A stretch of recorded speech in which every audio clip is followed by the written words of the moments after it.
A lot has happened since my last video on Fallout Season 2 leaks and spoilers, much of it pertaining to New Vegas. It's about time we go over it together. In this video, we will be going over leaks and spoilers for Fallout Season 2, and we'll be talking about some of the things that happened in Season 1. So if you're hoping to avoid spoilers, turn back now.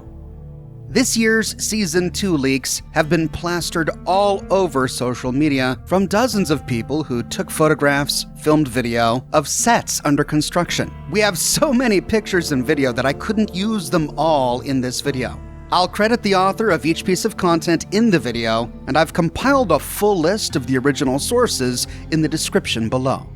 The new year started off with news that Kumail Nanjiani has been cast as a high-ranking official within the Brotherhood of Steel for Season 2.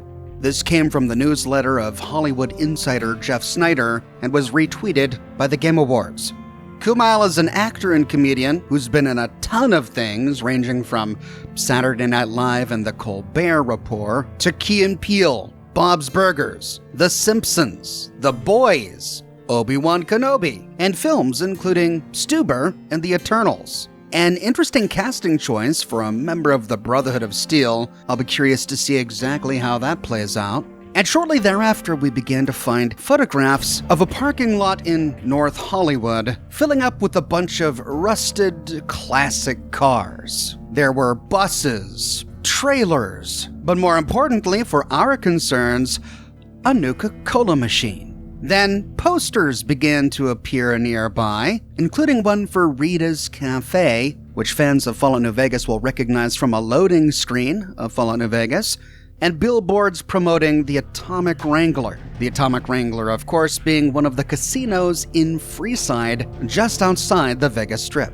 Then a large gate began to be constructed. It was made from large rectangular pieces of plywood, arrayed in a sort of fan shape. A design that is instantly familiar to anyone who's played Fallout New Vegas. Buildings nearby began to be adorned with logos of casinos from the Vegas Strip. Large green screens began to appear on scene. And finally, near the beginning of February, we got some amazing footage by a shogun named Blue of the entire completed scene shot from above. It appears to be drone footage. The parking lot has been transformed into one of the entrances to Freeside. We see advertisements for the Tops Casino on the facade of a nearby ruin. Ruined cars and trailers dot this sandy waste landscape. We see the Welcome to New Vegas sign right in the middle of this area by one of the trailers. And at the far end of the scene is the gate, made of the colorful plywood in a fan shape. Now, there are a lot of clues in this scene that could help us pinpoint exactly where this is supposed to be, but they're somewhat conflicting. The Welcome to Fabulous New Vegas sign is in Fallout New Vegas. However, it doesn't appear by one of the gates to Freeside.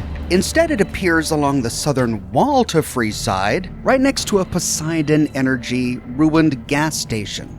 This is the same sign that we see in the intro cinematic to Fallout New Vegas, and it's the same sign we see in the New Vegas pan-out sequence we see in the credits roll of the final episode of Series 1. We don't see any of that in this scene. We don't see the gas station, and it appears to be facing the wrong direction. However, we do see plenty of green screens, and it's possible that it'll be in the correct position in the actual show. Then there's the gate.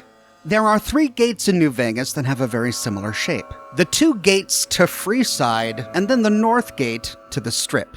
All 3 of these gates are made from ruined plywood that's colorful and arranged in sort of a fan shape. However, the Freeside gates don't have any text over the gates. The eastern Freeside gate is right next to the Gunrunners, which is in a ruined structure fenced off by a chain link fence topped with barbed wire, and it's in the middle of the ruins of a street.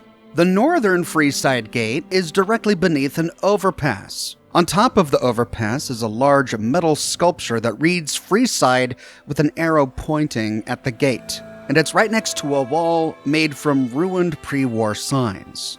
We don't see any of that here. We don't see any indication that these are the outskirts to Freeside as we know it.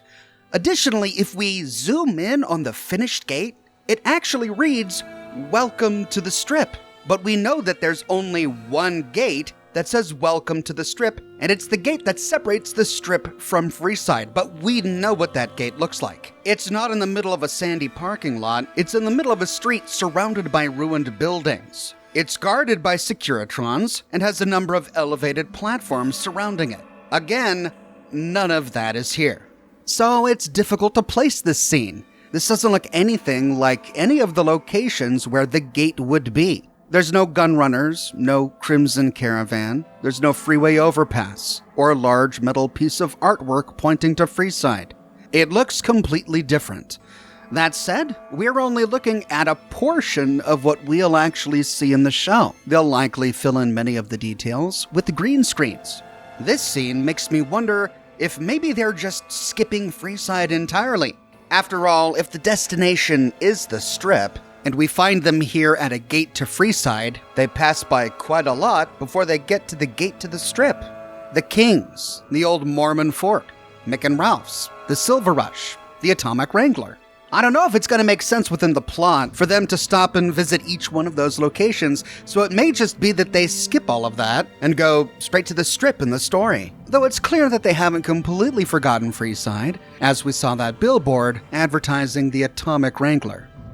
A bit later, towards the middle of February, construction began at an adjacent lot. A number of building facades were constructed from scratch. It took about a week for the initial construction, and then towards the end of February, the pieces were painted and signs started to be erected outside of them.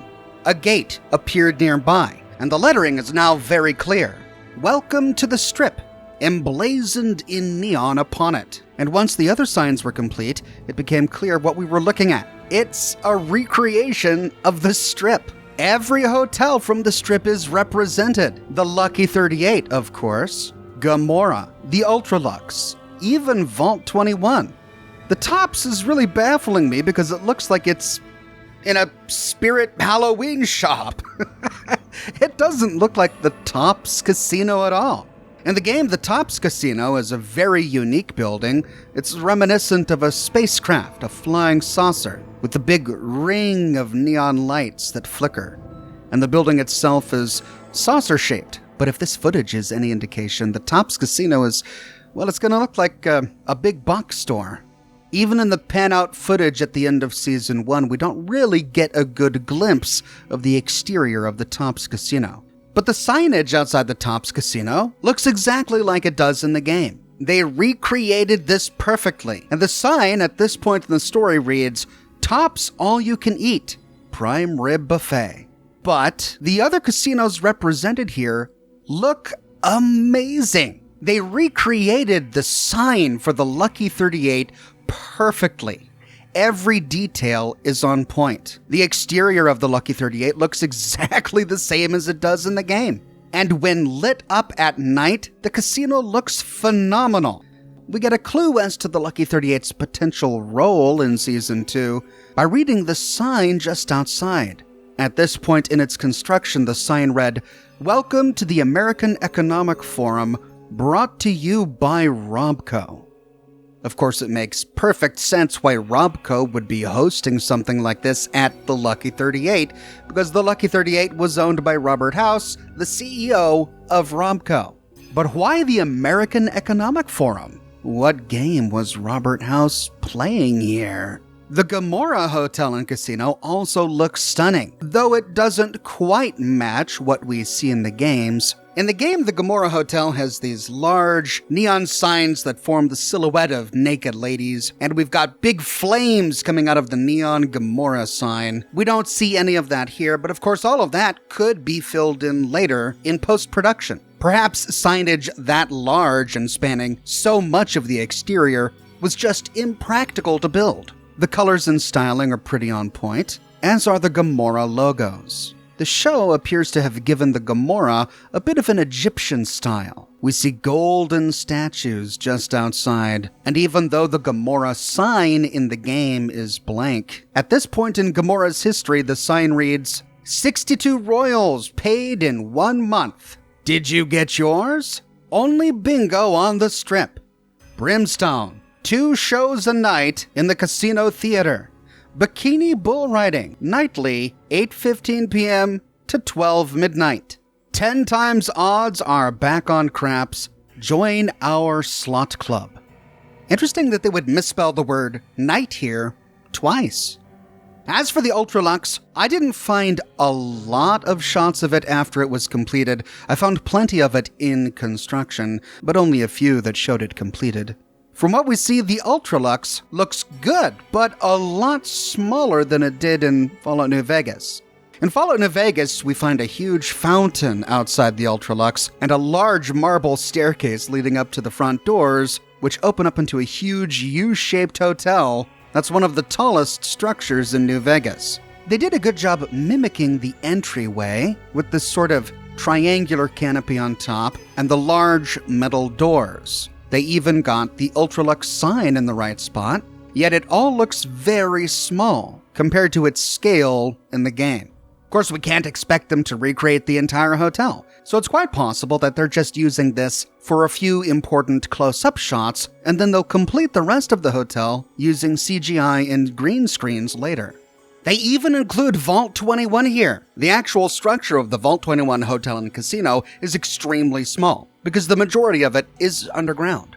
But what we see on the Strip is accurately represented in these leaked pictures. Next to the Vault 21 sign is a simple brick structure with a zigzag metal roof, just like we see on the Strip in 2281. We even see Michelangelo's sign shop here. Now, it looks very different than it does in Fallout New Vegas. And to be fair, it doesn't really look that impressive in Fallout New Vegas. In the game, it's just a dark brick structure with a rather industrial feel and a big neon sign on top that says Michelangelo's sign shop. From this footage, we see that it's still a sign shop, but the signage is very different, and it looks like it's in a strip mall. All of these structures, these signs, they look clean and beautiful and new. And on the evening of March 7th, they turned on all the lights. A beautiful red car pulled up right in front of the Lucky 38. Is that a Christless cherry bomb? All of this leads me to believe that what we are seeing here is a pre-war scene being filmed on the Strip. We find no mention of an American Economic Forum in Fallout New Vegas. There's certainly no evidence for it when we arrive at New Vegas during the events of the game, but it's the sort of event that would take place at a casino like this, and Robert House is the sort of man who'd love to get his hands involved in something like that. But if this is a pre-war scene, then I'm really surprised to see this sign for Vault 21 here. Because as we understand from the lore of the game, Vault 21 wasn't originally a hotel and casino. It was a vault, one of the few vaults in the Vegas area, and its experiment was to see what would happen if vault residents were forced to make every decision by gambling. It's one of the few Vault-Tec vaults in the Fallout universe that actually succeeded at keeping its vault residents safe. It wasn't until 2274, after House woke up, that he convinced the residents of Vault 21 to leave the vault and give it over to him, though he possibly got them to do that by cheating at a poker game. After he kicked all of the residents of Vault 21 out of the vault, Mr. House filled the lower levels up with concrete, leaving only the top level open, which he then allowed 2 former residents to turn into a hotel and casino. Now, fans have thought that the sign was then created afterwards, because Vault 21 is the only vault that has a completely missing vault door. Fans have assumed that the vault door was used in the Vault 21 Hotel and Casino sign. And if so, it would be very surprising to see that sign existing on the Strip in a pre-war scene. Now, the game doesn't explicitly say that Vault 21 wasn't a hotel and casino before the bombs dropped. Maybe Vault-Tec really owned a Vault 21 themed hotel and casino here, which then functioned as a real vault after the bombs dropped. So I suppose there's always that possibility. Or it's possible that this sign isn't meant to be seen in shots that were filmed before the war. because shortly after the filming that happened on March 7th, the set changed dramatically. Only a few days later, the exteriors of all of these buildings had been aged and distressed. Dirt and water stains now cake the walls. The windows are cloudy. Rust drips down from many of the signs and door hinges. Some of the signs are cracked and split. Everything looks old. And even the signs have changed. The sign outside of Gomorrah still says the same thing, but a number of the letters have fallen off of it. The Tops Casino sign no longer talks about prime rib, and instead it says, "The Rad Pack Song and Dance Review, 6 p.m. And this goes along well with what we find in the game. When we stumble upon New Vegas in 2281, we find a group performing at the Tops Casino called the Rad Pack. They only have one act though, and we have to complete a quest called Talent Pool to flesh out their act a little bit. The contents of this sign will change therefore based on our choices in the game. But it's good to see that the Rad Pack has been continuing to perform at the Tops Casino even after the events of the Courier in 2281. And the signage on the Lucky 38 changes as well. Revolving cocktail lounge, hottest tables in town, graffitied to read revolting cocktail lounge. This is exactly the same way the Lucky 38 sign looked in 2281. So clearly we're dealing with two periods of time here. The showrunners built a strip set and then filmed footage as the strip looked before the war. Everything was clean and beautiful, all of the lights worked, the signs were different, Robco was hosting some sort of economic forum. Then they distressed everything to make it look the way the strip looked after 2281. The signs went back to the way the signs looked in Fallout New Vegas. Everything looked like it had been sitting out for 200 years. And maybe this can explain why there was a Vault 21 sign. Perhaps out of convenience, they simply built the sign along with all of the other signs they built for the strip set, but they won't include it in the footage they're shooting for the show until after the pre-war scenes have all been filmed. That could be one explanation. But if that's true, and this set is supposed to depict the strip as it looked during multiple moments in time, then what we're missing are two important things. The Las Vegas Boulevard Station, which, if you recall, had a working train that ferried troops between Camp McCarran and the Strip, and the NCR Embassy. We haven't seen any evidence of either of them so far. Towards the middle of March, the entire set changed again. The windows of Michelangelo's sign shop have been shattered. His business sign has holes in it. The facade outside Gomorrah has been damaged. The glass outside the Tops Casino has been shattered, but some of the worst damage has taken place to the Lucky 38. The awning above the door is ripped. There are ruined, wrecked car parts on the stairs to the Lucky 38, and the door has huge slashes in it, as if something was trying to get in. What does all of this mean? How can we interpret this? Well, one of our best clues comes from a letter that was handed out to neighbors who lived in the vicinity of where this was being shot. The letter talks about filming an upcoming series called Dakota, and yet they use the Fallout Overseer font, so not very subtle there, guys.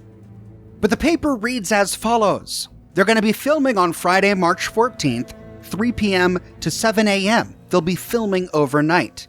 The activities will include exterior dialogue scenes with brandishing weapons, stunts, wet down, atmosphere effects, intermittent pedestrian and traffic control, animal with trainer, lights on stands and lifts. The animal with trainer part is our biggest clue that the scene will include dog meat. And who was dog meat or CX-404 traveling with? The Ghoul and Lucy. Which of course makes perfect sense. The last scene we see at the end of Season 1 is Hank traveling to New Vegas. And why did the Ghoul allow Hank to escape? Well, it's easier to track a stuck pig than to ask you where it's off to. He wanted to see where he would go. He wanted to see whom Hank would lead him to so that the ghoul could get his answers. And Lucy traveled with the ghoul to get answers too. So where Hank went, Lucy and the ghoul went. And where the ghoul went, Dogmeat went. And here we find evidence that Dogmeat shows up in New Vegas. But here we also find evidence for what might explain all of the damage we see on the strip. Special effects activity, controlled propane fireball effect up to 30 feet high in the parking lot. There was some sort of big explosion on the strip. Could it have been one of those pre-war nuclear-powered cars exploding? Maybe a stray bullet from the ghoul's revolver caused one to ignite. It blew up in a big ball of fire and then landed on the steps of the Lucky 38. Possible, but that can't explain the giant claw marks in the door of the Lucky 38. But perhaps this can. On March 19th, Reddit user YuliHuggins55 released a photo of what appears to be a foam head of a deathclaw. They outlined it for us. Once you see it, it's hard to miss. It's the foam head of a deathclaw right outside the Lucky 38. A deathclaw could have made those marks on the door to the Lucky 38.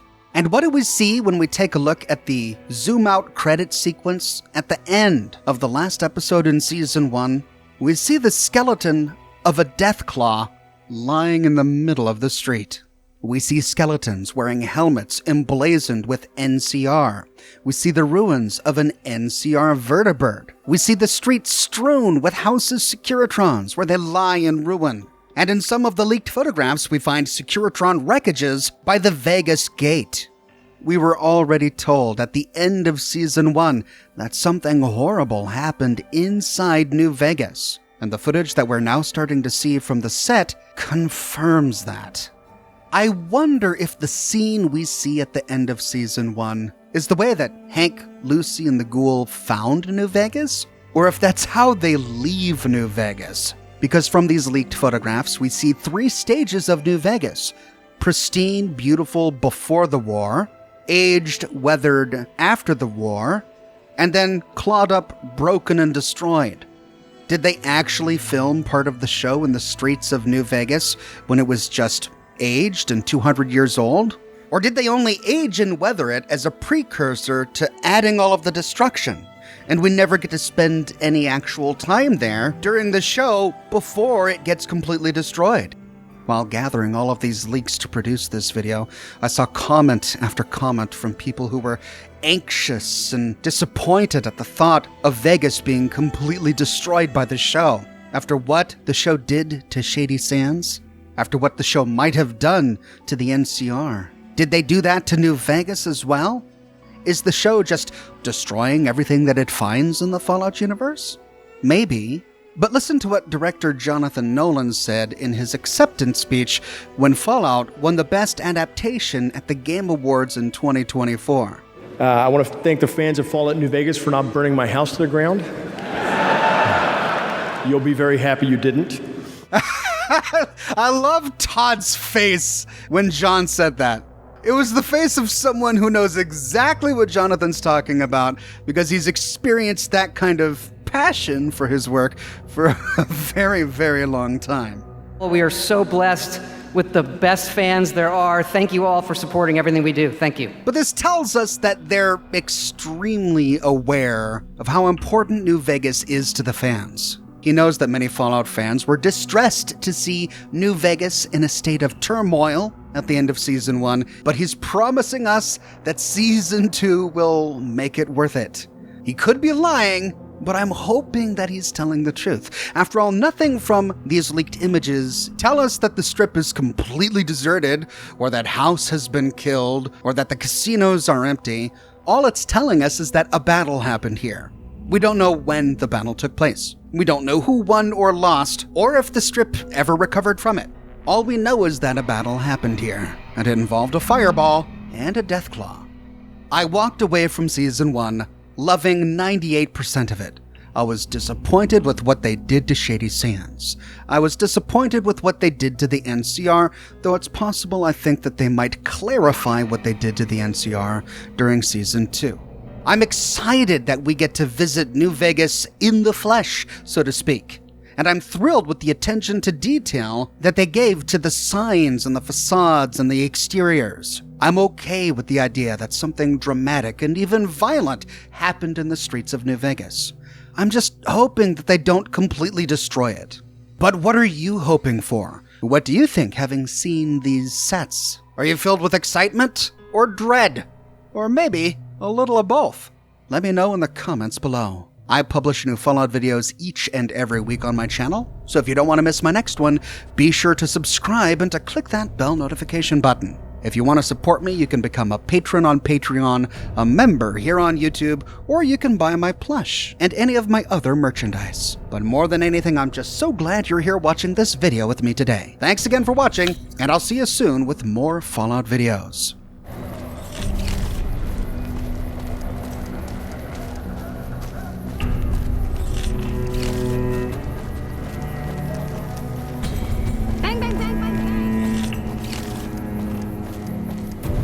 Safe travel through Freeside.